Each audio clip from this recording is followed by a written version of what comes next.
Se você está pensando em usar ou já está usando os peptídeos porque ouviu alguém no Instagram dizendo que eles são uma nova medicina, me dá 8 minutinhos. Pode ser a decisão mais importante que você vai tomar antes de gastar dinheiro com placebo, com coisa perigosa, colocando sua saúde em risco. Eu sou o Dr. Felipe Parisi, eu sou ortopedista médico do esporte. Sejam bem-vindos ao canal. Aqui eu vou falar sobre lesões, artrose, suplementação, esporte, longevidade, tudo que estiver dominando as redes sociais nessa área. A ideia é pegar os assuntos do momento e separar o que tem evidência científica do que é só marketing, exagero ou um recorte da ciência. Então, se você curte conteúdo baseado em ciência e não em opinião, já se inscreve, deixa seu like, ativa o sininho, vocês não vão se arrepender. Mas afinal, o que são esses tais peptídeos, né? E por que eles explodiram de uma hora para outra nas redes e principalmente o que a ciência diz sobre eles? É isso que a gente vai ver agora. Então vamos lá, galera. O que são os peptídeos, né, de verdade? O peptídeo ele é uma cadeia curta de aminoácidos, que são os pequenos blocos que formam as proteínas. Só que são proteínas menores. Então o corpo ele usa peptídeo para mandar recado. Ele é um mensageiro. Ele cicatriza um tecido, ele sinaliza que precisa liberar mais hormônio de crescimento ou sinalizar a saciedade, como nos análogos de GLP-1 aí. Então a insulina e o GLP-1, por exemplo, são peptídeos, né, que já estão liberados há muito tempo para uso em doenças. O GLP-1, agora os famosos, né? Liraglutida, semaglutida, que é o Ozempic, o tirzepatida, que é o Mounjaro, a retatrutida, que já está sendo vendida no mercado paralelo, mas não existe comprovação ainda de que seja a substância de verdade, mas que vai ser lançada pela Lilly oficialmente ainda. Então, assim, eles são remédios sérios aprovados já com décadas de evidência. O problema não é a palavra peptídeo em si, é o que tem se vendido aí por fora, sem controle, usando esse nome como um selo de credibilidade científica e como se fosse uma coisa extremamente atual, né? Que está sendo usada muito na hype aí do fitness para fins estéticos, de longevidade, biohacking e outros termos aí que eu prefiro nem comentar.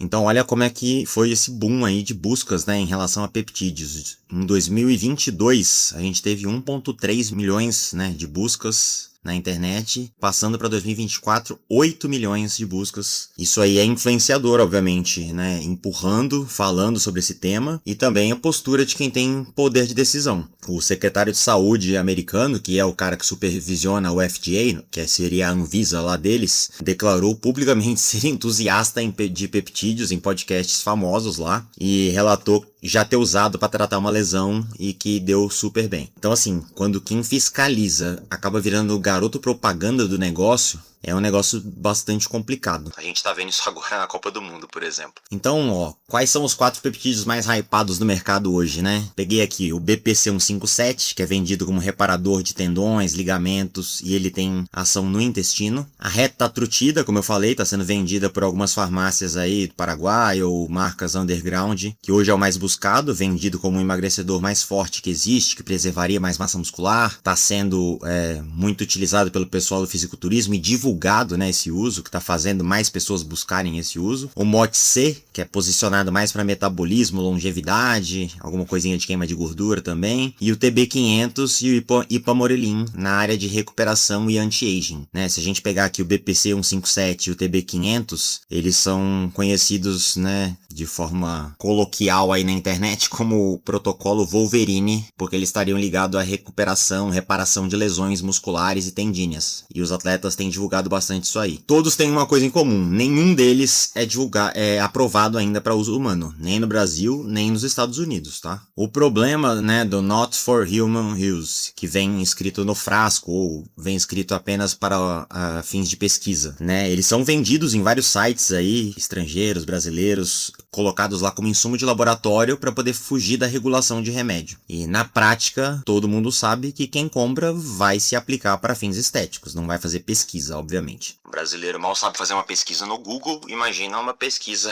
de peptídeo. Então, mais de 100 empresas hoje estão vendendo retatrutida abertamente na internet. O FDA já enviou 14 cartas de advertência só sobre essa substância lá nos Estados Unidos. E mesmo assim o mercado está explodindo e não para de crescer. Em abril de 25, o próprio FDA começou a facilitar a fabricação desses compostos em farmácia de manipulação. O órgão regulador ele está abrindo a porta ao invés de fechar. Aqui no Brasil, só para dar um exemplo, a gente já tem o GHKQ, que é mais usado para fins estéticos de pele, cabelo, etc., ele já está sendo vendido liberadamente em farmácias de manipulação, só que para uso tópico, não para uso injetável, porque também existe o de uso subcutâneo, tá? O que realmente pode dar errado quando você inventa de comprar aí com o seu contatinho de confiança um peptídeo. A pureza é desconhecida, né? Você não sabe o que tem de fato dentro daquele pó importado, se tem realmente aquela substância, a dose caseira, né? A pessoa dilui em casa sem saber se a concentração está certa, se isso no caso da substância ser real, o risco de infecção, né, por contaminantes ali, técnica, material inadequado e zero rastreabilidade, ou seja, se der problema, esquece, não tem lote, fabricante, responsável, você não vai conseguir processar ninguém por causa disso aí. Você vai ficar com a consequência ou o médico que te indicou isso aí de forma ilegal, né? O hype versus a ciência. O que a ciência tem mostrado hoje pra gente? O influenciador fala, né, que o BPC 157 cicatriza tudo de lesão em dias, o retatrutida derrete a gordura toda sem esforço, tudo sem efeito colateral, porque são substâncias que vão agir de forma muito cirúrgica, muito localizada, né, como mensageiros no corpo, e não teria como causar problemas desse jeito. E o que a ciência mostra é que o BPC 157, por exemplo, ele tem dados promissores sim, mas majoritariamente em animais. Em humanos a evidência ainda é muito escassa, ele não está liberado para uso humano, como eu falei, nenhum deles está. A retatrutida, ela funciona já num estudo clínico e ela ainda é um medicamento monitorado, com dose controlada, né, não como um pó diluído em casa e vendido na internet em qualquer site. Como eu falei, a Lilly vai,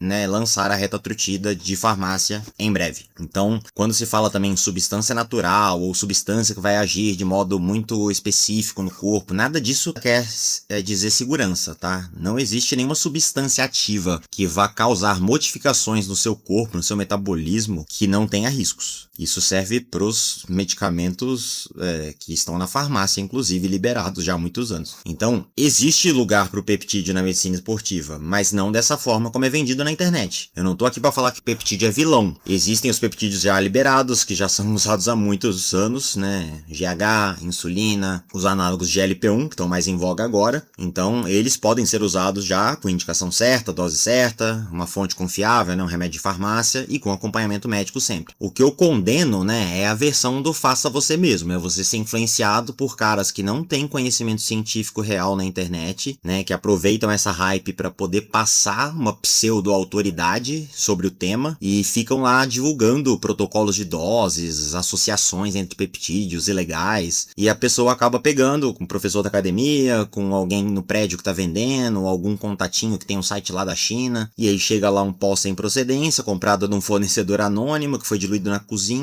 aplicado sem saber a dose real, e na maioria das vezes nem vai ter substância nenhuma ali dentro. Ou vai ter, por exemplo, um corticoide dentro de uma ampolinha de BPC 157, e o paciente vai chegar pra mim e falar: doutor, mas eu usei e a dor melhorou. Então, se você usou o Decadron, que custa R$20 na farmácia, e pagou R$1.700 no sitezinho de confiança. Então, né, se você deixar os peptídeos que ainda não estão liberados tomarem conta hoje da medicina, você vai começar a jogar uma roleta russa aí com o seu paciente, e o paciente vai estar jogando com o seu próprio corpo. Isso é um negócio bastante sério. Então o primeiro passo não é procurar fornecedor, tá? Se você está pensando em usar peptídeo, procure um acompanhamento médico de verdade, procure seguir pessoas nas redes sociais que falam sobre ciência. As pessoas não vão te condenar por querer saber dos peptídeos. É realmente um assunto muito interessante, pode ser que muitos deles vinguem. No meu caso aqui, fale com o Dr. Felipe Parisi, esse aqui é o meu @ do Instagram, pode me seguir lá, que a gente sempre vai estar falando sobre temas interessantes dentro da medicina esportiva. Valeu!